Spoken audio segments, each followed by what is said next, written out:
इसमें हम आपसे कुछ जो हमारे इश्यूज हैं वो शेयर करना चाहते हैं। सबसे पहले तो हम ये कहेंगे कि चाहे हम सेंट्रल गवर्नमेंट की बात करें, चाहे हम JK की बात करें, जो हमारे LG साहब हैं, हमें तो ऐसा लगता है कि ये SC ST OBC जो समाज है, ये इनके टोटली जो अगेंस्ट जो है वो काम पिछले काफ़ी टाइम से चल रहा है।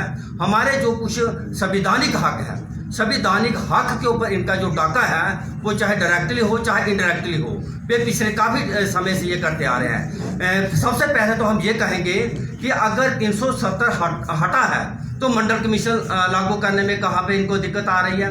दूसरा ये है कि 2015 से लेकर अभी 2023 जो है वो अभी स्टार्ट हो गया है। जो रिजर्वेशन प्रमोशन का जो हमारा मसला था वो अगर 1 मार्च 2019 को प्रेसिडेंशियल ऑर्डर आता है तो वो अगर इकोनॉमिक और वीकर सेक्शन ओवरनाइट वो लागू हो जाता है तो रिजर्वेशन प्रमोशन का जो हमारा SC ST लोग हैं उनको लागू करने में इनको कहाँ पे दिक्कत आ रही है।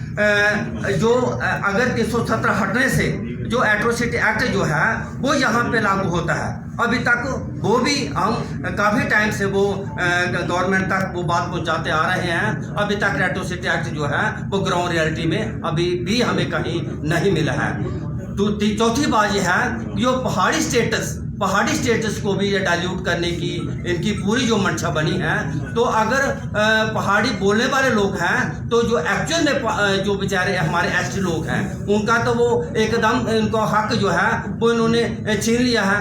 तो ऐसे इसी तरह से बहुत सारे हमारे मसले ऐसे हैं, जैसे अभी जो नया ऑर्डर निकला है कि हमारे जो SC और ST जो लोकल अलाटीज जहाँ पे लोग बेचारे किसी की कनाल ज़मीन है, किसी के 10 मरले ज़मीन है, किसी की कोठी है, किसी 3 कनाल है, उनको भी नोटिस आना स्टार्ट हो गया है और कई जगह तो इन्होंने वो खाली भी करवा दी है। हम ये पूछना चाहते हैं कि वो उनके पास तो पहले ही ज़मीनें वो कम हैं, कोई उनके पास कोई सोर्स नहीं है, उनकी जो ज़मीनें हैं उनको किसी तरह से भी वो छेड़ा ना जाए, उनको वहाँ पे उनके मतलब कि उनको परमानेंट किया जाए। उसके बाद जो हम ये कहेंगे कि हम LG साहब से पिछले कई 10 बार हम अपना मतलब कि टाइम ले चुके हैं। हमें 10 बार टाइम के बजाय 1 बार टाइम मिलता है और 1 बार टाइम मिलने से सिर्फ हमें 2 ही मिनट मौका दिया जाता है अपनी बात रखने का। तो LG साहब हमें उसी 2 मिनट के बीच ही हमें ये वहाँ से मतलब कि खाली कर देते हैं कि हम आपकी जो लेटर जो है मैंने पढ़ लिया है और आपको विदिन 10 डेज जो है आपको टाइम दिया जाएगा और आपकी जितनी भी समस्या हैं उन समस्या का हम समाधान जो है वो करेंगे। लेकिन अनफॉर्चुनेटली कि अभी तक हमें किसी भी तरह का टाइम अभी तक नहीं मिला है। और दूसरी बात कि जब से एब्रोगेशन 370 हुआ है तो जो SC और ST का जो एट्रोसिटी ग्राफ जो है वो बड़ा है। तो हम ये कहना चाहते हैं कि ये जो सेंटर की स्टेट चाहे गवर्नमेंट है चाहे हम स्टेट की जो LG सरकार है, हम इनसे ये कहना चाहते हैं कि हम भी इस स्टेट के बसिंदे हैं, इस JK के बसिंदे हैं। जो हमारे फंडामेंटल राइट हैं हम उन्हीं के ऊपर बात रख रहे हैं, बार बार हम उससे बाहर नहीं जा रहे हैं। दूसरी जो है कि जैसे चंद्रशेखर आजाद वो इंस्टीट्यूशनल मर्डर हुआ है, अभी देखो आप कितना टाइम हो गया है, अभी तक उनका भी कोई रिपोर्ट जो है वो सबमिट नहीं हुई है। और वो बेचारी लेडी जो है उसकी वाइफ जो है वो अपने बच्चों के साथ दर घूम रही है। अभी तक जो वाइस चांसलर जो है जितना पॉजिटिव वे के साथ उस केस को डील करना चाहिए था अभी तक वो नहीं कर पाए हैं। और इसी के साथ हमारे 300 MP पिछले दिनों पूरे JK में उन्होंने पूरा विजिट किया और हम तो ये कहेंगे कि वो एक पिकनिक मनाने आए थे। और जो वाकया ही जो हमारा SC और ST समाज OBC समाज जो है वो जम्मू प्रोविंस में रहता है, तो उन्होंने अपने जितनी भी टाइम व्यतीत किया वो श्रीनगर में किया। उससे जो क्लियर होता है कि हमारे लिए तो वो नहीं आए हैं, वो तो एक एज ए पिकनिक मनाने के लिए आए हैं। तो हम इसके साथ ये भी कहेंगे कि जो SC ST OBC के जो समस्या हैं तो हम ये भी आपके माध्यम से ये कहेंगे कि जो हमारे पॉलिटिकल पार्टियों में जो लोग बैठे हैं, जो SC सेल बना के बैठे हैं, SC मोर्चा बना के बैठे हैं, हम उनसे भी ये कहेंगे कि भैया कि आप आप लोग अगर एससी के सेल का आपको प्रधान बनाया है या एससी मोर्चे का प्रधान बनाया है तो आपकी भी ड्यूटी बनती है कि आज हम अगर प्रेस कॉन्फ्रेंस यहाँ पे आपके माध्यम जो प्रेस मीडिया के माध्यम से हम गवर्नमेंट तक ये बातें पहुंचा रहे हैं तो आपकी ड्यूटी बनती है कि आप भी जहाँ पे बैठकर इन लोगों की समस्याओं को जो है वो थोड़ा उजागर करो ताकि इन लोगों को थोड़ा सा इनको राहत मिले।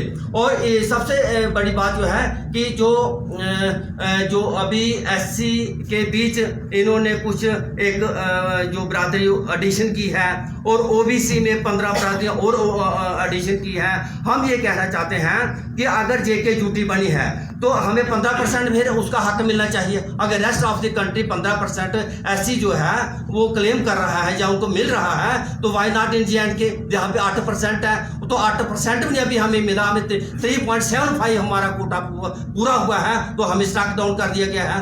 अभी जो हमारे 27 बरादरियां पहले थी ओबीसी में अब 15 और एडिशन कर दी तो मिल कितना रहा इनको 4%। ये मतलब ये एक गवर्नमेंट जानबूझ के हमारे ऊपर ऐसी चीजें जो है वो लागू कर रही है कि जिससे ये समाज जो है वो तंग आए। और आप समझ सकते हैं कि जिस समाज को आप इतना जो हमारे संविधानिक हक हैं वो आप छीनोगे तो अल्टीमेटली ये समाज करेगा क्या? वो अल्टीमेटली वो रोडों के ऊपर आएगा और इसका खामियाजा जो है वो गवर्नमेंट को भुगतना पड़ेगा। हम तो ये कहेंगे कि जो जम्मू कश्मीर में जो जेके ड्यूटी की एडमिनिस्ट्रेशन है ये टोटली फेलियर है और टोटली फेलियर है। ये सुपर बॉसेस का काम कर रहे हैं कि जो ये बंद कमरे में बैठते सोचते हैं तो वो इम्प्लीमेंट कर देते हैं। उसके बाहर रिएक्शन क्या होता है, कितने लोगों को नुकसान हो रहा है, उनको किसी तरह की कोई परवाह नहीं है। तो हम आपके माध्यम से यही कहेंगे कि ये जो हमारी डिमांडें हैं तो ये गवर्नमेंट इसको पॉजिटिवली ले और इसके ऊपर ध्यान दे। और इसी मद्देनजर रखते हुए अभी जो राहुल गांधी जी पूरे देश में भारत जोड़ो यात्रा का जो उन्होंने प्रोग्राम ऑर्गेनाइज किया है तो उसी कड़ी में हम भी ये सोशियो पॉलिटिकल जो सिनेरियो जम्मू कश्मीर का भी चल रहा है या पूरे देश का चल रहा है, हमारा joint action committee reserve category ये अनकंडीशनल सपोर्ट जो है वो उस रैली के साथ हमारा भी होगा। और इसके साथ साथ हमारा डेलीगेशन जो है वो राहुल गांधी जी से भी मिलेगा। जो हमारा सोशियो पॉलिटिकल जो सिनेरियो है उसके ऊपर हम उनके साथ डिस्कस करेंगे। इसके साथ जय भीम जय भारत।